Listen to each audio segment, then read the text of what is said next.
ঘোষণা দেয়া হলো মক্কায়, মুহাম্মদের মাথা কেটে এনে দিলে এত এত স্বর্ণ মুদ্রা দেয়া হবে। ওমরে ফারুক রাজি হয়ে গেলেন, নাঙ্গা তলোয়ার নিয়ে বিশ্বনবীর মাথা কাটার জন্য ছুটলেন। নাউজুবিল্লাহ পড়বেন না? বনু জাহরা গোত্রের এক লোক বলে, আইনা ইয়া আমার, কই যাও? মুহাম্মদের মাথা কাটতে যাই। আরে মুহাম্মদের মাথা কাটতে যাও? তোমার বোন ফাতিমা বিনতে খাত্তাব আর তোমার বোন জামাই সাঈদ কদ সাবা, এরা তো ধর্ম ত্যাগ করে ফেলছে, এটা তো আমাদের ধর্ম ত্যাগ করে মুহাম্মদের ফলোয়ার হয়ে গেছে। আগে ওমর ঘর সামলাও, পরে মুহাম্মদের মাথা কাটতেছে। ওমরে ফারুক অবাক হয়ে গেলেন, তলোয়ার নিয়ে বিশ্বনবীর দিকে না যেয়ে নিজের বাড়ির দিকে চলে গেলেন। বিশ্বনবীর আপন বোন ফাতিমা বিনতে খাত্তাব, বোন জামাই সাঈদ আর খাব্বাব রাদিয়াল্লাহু তাআলা আনহু তিনজন মিলে সূরা তাহা তেলাওয়াত করছিলেন। পড়েন সুবহানাল্লাহ। মক্কায় লুকিয়ে লুকিয়ে দাওয়াত হতো। খাব্বাব রাদিয়াল্লাহু তাআলা আনহু একটা চামড়ার ফলকের মধ্যে সূরা তাহার কয়েকটা আয়াত এনে ওমর ফারুকের বোন আর বোন জামাইকে শিক্ষা দিচ্ছে, ট্রেনিং দিচ্ছে। সুবহানাল্লাহ পড়েন। লুকিয়ে লুকিয়ে ওমর ফারুক যখন পরে চলে আসলেন, এরা তটস্থ হয়ে গেল। সাইয়েদনা খাব্বাব বিছানার তলায় লুকিয়ে গেলেন। ওমর ফারুক বললেন, দরজা খোলো। ফাতিমা বিনতে খাত্তাব দরজা খোলার পরে নির্মম ভাবে সাইয়েদনা ওমর রাদিয়াল্লাহু তাআলা আনহু বোনের গায়ে আঘাত শুরু করে দিল। বোন জামাইকে আহত করতে শুরু করলো আর বলতে শুরু করলো, তোরা পাগল হলি কেন? কি আছে ওই মুহাম্মাদের মধ্যে? কি জাদু নিয়ে এসেছে? সে যাই বলে লোকজন পাগল হয়ে যায়, সবাই তার উপর কালিমা পড়ে ঈমান এনে ফেলে। কি এমন জিনিস তোদের কাছে আছে যেটা দেখে মুহাম্মদকে তোরা ভালোবাসলি? কি আছে? কি পড়তেছিলি আমারে দেখা। ফাতেমা বলে, ইন্নাকা রিজসুন লা ইয়ামাসসুহু ইল্লাল মুতাহহারুন। ও আমার ভাই ওমর, তুমি নাপাক। তুমি কি? লা ইয়ামাসসুহু ইল্লাল মুতাহহারুন, পবিত্রতা অর্জন না করে এই কোরআন ধরা যায় না। সুবহানাল্লাহ পড়েন। ওমর ফারুক গোসল করে আসলেন, কারণ ধাক্কা তো আগে কয়েকটা খাইছে। কথা বুঝেন নাই বোধহয়? প্রথমে দোয়ার ধাক্কা, পরে কোন সূরা দিয়ে ধাক্কা? হাক্কা দিয়ে ধাক্কা। 3 নম্বরে এখন আরেকটা ধাক্কা খাবে। গোসল করে আসলেন। ফাতিমা বিনতে খাত্তাব বললেন, গোসল যখন করে এসেছেন, এই নেন। ওমর ফারুক এবার চামড়ার কাপড়ের মধ্যে সূরা তাহার প্রথম আয়াতের দিকে নজর করলেন। নজর করেই কোরআনের প্রেমে পড়ে গেলেন। পড়েন সুবহানাল্লাহ। ওমর ফারুক পড়তে আরম্ভ করলেন, তাহা মা আনজালনা আলাইকাল কুরআনা লিতাশকা ইল্লা তাযকিরাতান লিমান ইয়াখশা তানজিলাম মিম্মান খালাকাল আরদা ওয়াস সামাওয়াতিল উলা। সুবহানাল্লাহ পড়েন। উনি পড়তে আরম্ভ করলেন, তাহা মা আনজালনা আলাইকাল কুরআনা লিতাশকা, এই কোরআনকে আমি তোমাদের হতভাগ্য জাতি হিসেবে দুনিয়ায় থাকার জন্য পাঠাই নাই। এটা রব্বুল আলামিনের পক্ষ থেকে এসেছে। যারা রবকে ভয় করে তাদের জন্য আছে উপদেশ। যিনি আকাশ বানিয়েছেন, জমিন বানিয়েছেন, ওই আল্লাহ তাআলা নিজেই এই কোরআন পাঠিয়েছেন। আওয়াজ করে পড়তে হবে, আল্লাহু আকবার। উনি খুব ভালো আরবি জানতেন। সূরা তাহা পড়ার পরে আর ধৈর্য ধারণ করতে পারে না। ওমর ফারুক ছোট্ট বাচ্চার মতো কান্না শুরু করে দিলেন। আল্লাহু আকবার। সূরা তাহাটা হাতে নিয়ে, তলোয়ারটা হাতে নিয়ে বিশ্বনবীর দিকে ছুটতে আরম্ভ করলেন। আইনা মুহাম্মদ, কোথায় মুহাম্মদ? তোমরা আমাকে মুহাম্মদের কাছে নিয়ে চলো। বিশ্বনবী তখন সাফা পাহাড়ের পাদদেশে দারুল আরকাম ইবনে আলকামের ঘরে লুকিয়ে লুকিয়ে কোরআনের দাওয়াত দিতেন। ওমর ফারুককে পাগলের মতো ছুটে আসতে দেখে বিশ্বনবীর চাচা হামজা ইবনে আব্দুল মুত্তালিব বলল, নবী আপনি পালান। ওই যে খাত্তাবের বেটা ওমর আপনাকে অপমান করার জন্য, আক্রমণ করার জন্য তেড়ে এসেছে। সাহাবীরা বললেন, নবী আপনি পালিয়ে যান, আমরা সামাল দেব। বিশ্বনবী বললেন, না আমি পালাবো না, বরং তোমরা সরে যাও।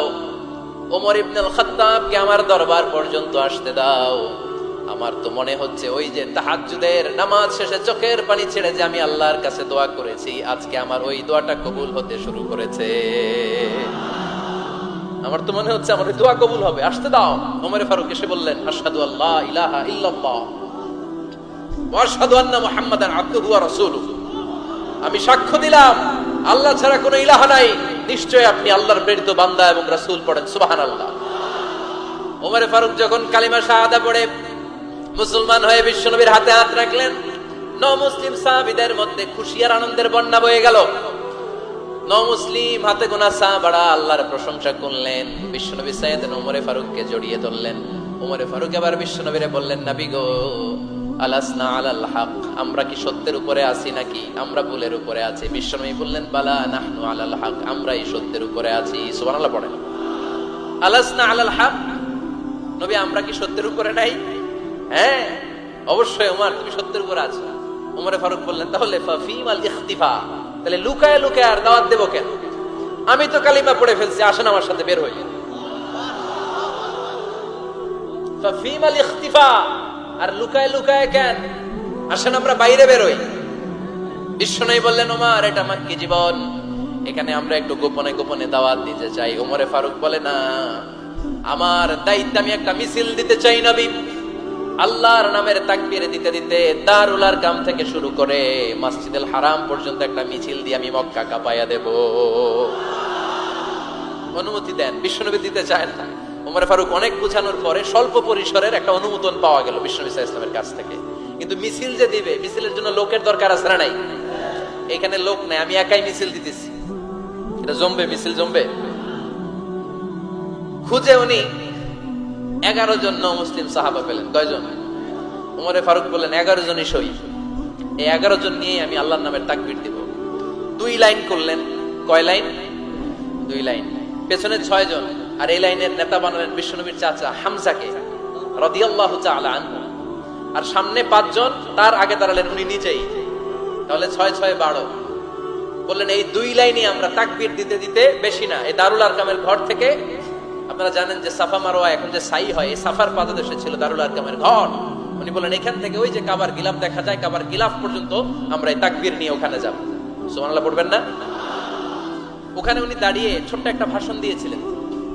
উনি বলেছিলেন, মান আরাদা আন তাসকুলা উম্মু ওয়া ইয়াতামা ওয়ালাদু ওয়া তারমিলা যাওজাতুহু ফালিয়াসুদ্দানি। খেয়াল করে শুনেন, কান দুইটা খরগোশের কানের মতো খাড়া করেন। উনি এক বাক্যের একটা ভাষণ দিলেন। ভাষণ দিতে জানলে বড় ভাষণ দেয়া লাগে না। এক বাক্যের ভাষণ দিয়ে গোটা বিশ্বকে ঝাঁকুনি মারা যায়। চিল্লায় বলো ঠিক কিনা? ওমরে ফারুক এক বাক্যের একটা ছোট্ট ভাষণ দিলেন। মান আরাদা আন তাসকুলা উম্মু, কে আছো মায়ের এই মক্কায়, কে আছো মায়ের বুক খালি করতে চাও? ইয়াতামা ওয়ালাদু, কে আছো বাচ্চাগুলারে, নিজের সন্তানগুলোরে ইয়াতিম বানাতে চাও? কে আছো তারমিলা যাওজাতুহু, নিজের স্ত্রীকে বিধবা বানাতে চাও? ফালিয়া সুদ্দানি, বুকের পাটা থাকলে আমি ওমর রে থামাও। ফালিয়া সুদ্দানি, দেখি মক্কায় কার এত বড় বুকের পাটা? কে আছো মায়ের বুক খালি করতে চাও, সন্তান রে এতিম বানাতে চাও, স্ত্রীকে বিধবা বানাতে চাও? ফালিয়া সুদ্দানি, পারলে আমারে ঠেকাও। এই বলে উনি আল্লাহু আকবার, আল্লাহু আকবার, আল্লাহু আকবার বলে স্লোগান শুরু করে দিলেন। এক এক স্লোগানে মক্কার মরুজমিন থারথার করে কাঁপতে আরম্ভ করলো। এই মিছিল মক্কার কেউ দেয় নাই।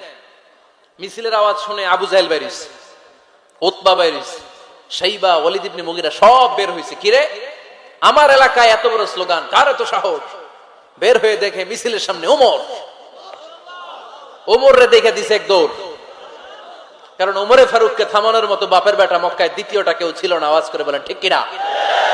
ওমরে ফারুক আল্লাহু আকবার, আল্লাহু আকবার বলে স্লোগান দিতে দিতে মসজিদুল হারামের ভেতরে ঢুকে গেল। কাবার গিলাফ ধরার পরে সেদিন মিছিল থেমেছে। ওই আল্লাহর নামের স্লোগান সেদিন কেউ থামাতে পারে নাই, কিয়ামত পর্যন্ত কেউ থামাতে পারবে না। চিল্লায় বলো ঠিক কিনা?